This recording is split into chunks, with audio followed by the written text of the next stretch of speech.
Let's talk about the top thing that can stop your ability to lose your midsection, your belly fat. And you're probably thinking it's sugar, right? Or carbs. But there's something else that's of equal magnitude in preventing you from losing your belly fat.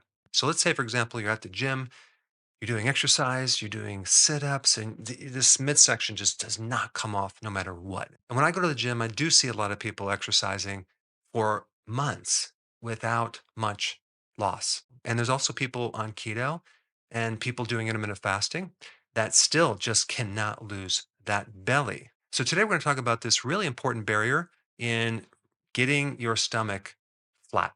But warning, you may actually not like what I'm about to tell you. In fact, you may click off after hearing this, but realize I'm going to give you some good news. I'm going to give you a solution to this. I hate when someone gives you a video of bad news, bad things happening in the world, but they then don't give you a solution. So, what am I talking about? I'm talking about alcohol, specifically wine. A lot of people are drinking wine, yet they're eating healthy and they're doing keto and they're doing fasting, but they still just cannot lose their midsection. And a lot of times they'll hear the concept that, pure alcohol is not a carb. So therefore it's keto friendly because ketosis is all about lowering your carbohydrates. Or maybe they've heard that there's such a thing as keto friendly wine because there's no residual sugars in the wine. Because a lot of times wine actually has residual sugars, small amounts, but they still have sugar. And that also includes the category of mixed drinks with added sugar or beer that has, hidden sugars. But typically, if we look at pure alcohol, it's not a carb, it's not a sugar, it's something else. It doesn't even necessarily increase your blood sugars or even insulin directly. Indirectly, it creates very severe insulin resistance, but not directly. I was traveling recently and I was at the airport and I needed to get some water, and all they had is a bar. So I went to the bar and I asked for some water. And he said, "You sure you don't want to drink?" I said, "No, I'm good." Come on, you only live once. Go ahead, have a drink. You work hard, you play hard. So I think in a social setting, it's a bit more difficult to say no, and you see these commercials where people are drinking alcohol and beer and wine, and they all look so healthy. They should probably show what a heavy drinker looks like when he or she drinks alcohol. Probably not the picture of health. So, what is the problem with drinking alcohol like wine for your belly? Well, it all has to do with this thing called the liver. The liver cells, called hepatocytes, treat alcohol like a poison. So they have to get rid of it. And there's a couple different things that it does. It initially turns it into a more reactive, more poisonous thing, which I'm not going to get into the names of it, but it actually goes through this process to try to get rid of alcohol. And the effect of this toxicity of alcohol on the hepatocyte, the liver cell, is that it injures the liver cells. It creates trauma and it can kill the liver cells. And in this process, this biochemical breakdown, you develop fat on that liver cell, the hepatocyte, which then starts turning your liver into a fatty liver. With that also comes a lot of inflammation and scarring as a byproduct. Okay. And if that keeps going for a period of time, you can develop cirrhosis. And then that increases your risk of getting liver cancer and all sorts of other issues. The other problem with alcohol is it greatly increases your estrogen in men. Okay. And then at the same time, it lowers your testosterone.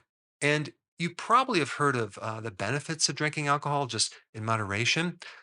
Recently, they found that was just a marketing thing put out by industry. In fact, they found no benefits of drinking any amount of alcohol at all. The other problem with alcohol is that it's an empty calorie. That's right. Alcohol has calories. Now, if you look at the quantity of calories in a gram, okay, like in a carbohydrate, you have like 4 calories per gram. In protein, you have 4 calories per gram. In a fat, you have 9 calories per gram. With alcohol, you have 7 calories per gram. So it's almost as much as fat calories. And it's not nutrient dense calories, it's empty calories, which means it actually has to utilize certain nutrients to metabolize it. So it'll use up certain nutrients like B1, folate, other B vitamins, zinc, copper, things like that. So alcohol depletes these nutrients, especially B1. So the more alcohol or wine that you drink, the less B1 you're going to have. And that creates all sorts of other side issues like anxiety, worry, excessive thinking when you're trying to go to bed at night, nervous tension, restless leg syndrome, and just plain old fatigue, as well as hangover. Now, 50% of the population drinks alcohol. Okay. So chances are you're in that category. And 5% of that 50% are heavy drinkers. And so this video is just all about increasing the awareness, primarily focusing on your belly, because as that liver becomes more fat, that fat then has to then go somewhere. So it spills off into around the organs as what's called ectopic fat, and then in between the organs as visceral fat. And that's why the belly starts expanding. And if you're doing the ketogenic diet or you're doing intermittent fasting and you're drinking alcohol on the weekends, whatever, it's going to be really hard, if not impossible, to get rid of this belly fat because of what happens to the liver after you drink alcohol. You have this effect where it blocks the ability to oxidize or burn fat for a period of time a lot longer than you might think. So let's say, for example, you had a couple glasses of wine. Don't expect to burn fat for probably 48 to 72 hours after that episode. So let's say, for example, you don't drink on a daily basis, you just drink every 3 days. That alcohol really affects the brain, cognitive wise, mood wise. It affects the endocrine system, the hormone system. I already mentioned lowering of testosterone, increasing estrogen. It also affects your gut, okay, the gut microbiome, which has a whole bunch of other issues connected with that. It affects the heart. It creates a lot of negative things. What should you be doing? Well, realize the effects of alcohol and maybe you just want to stop it altogether, especially if you want to get rid of this belly. Okay. If you can't do that because of these cravings you have, take a look at the real reason why you are drinking. Is it to reduce stress? Is it more for social situations? Well, just avoid those environments where you keep getting yourself into. You know, don't gather where other people are drinking.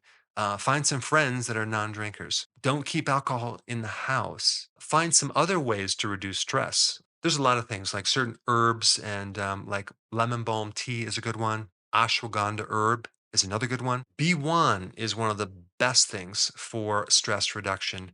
Try to find a natural one. And I found recently that if you take it right before bed, boy, does it help your sleep as well. And you'll just go right to sleep and then you wake up and you'll feel really refreshed. And especially if you have been drinking alcohol or especially wine, you're going to find that it's going to fulfill a deficiency and you're just going to feel a lot better within minutes, usually. The other thing you can do if you just can't give up the alcohol is to dilute the alcohol with maybe sparkling water. For example, in your wine, just fill it up with water so you have half and half. So now you're drinking half the amount, which has half of the negative effects. The other thing you can do is to take milk thistle before you go to this social activity where you're going to be drinking wine. What's so interesting about milk thistle is that milk thistle protects the liver against poisons. Okay, Tylenol poisoning, snake bites, poisoning from mushrooms. It's a very unique natural herb that can also help if someone has cirrhosis or inflammation in the liver or a fatty liver. And the last solution I'm going to recommend is kombucha tea. Try to find one with the least amount of sugars, but kombucha tea has this interesting texture, feel like it's a carbonated beverage similar to beer. It's kind of thick, acidic, and it gives you a nice, relaxed feeling. And it even has a little bit of alcohol in it, a very tiny amount, but it's a good kind of a transitional product off alcohol. So just go ahead and get some kombucha tea and use that as your substitute. So now that we covered the wine and alcohol situation, there are some other things to also help you get rid of your belly fat. And if you haven't seen this popular video, I put it up right here. Check it out.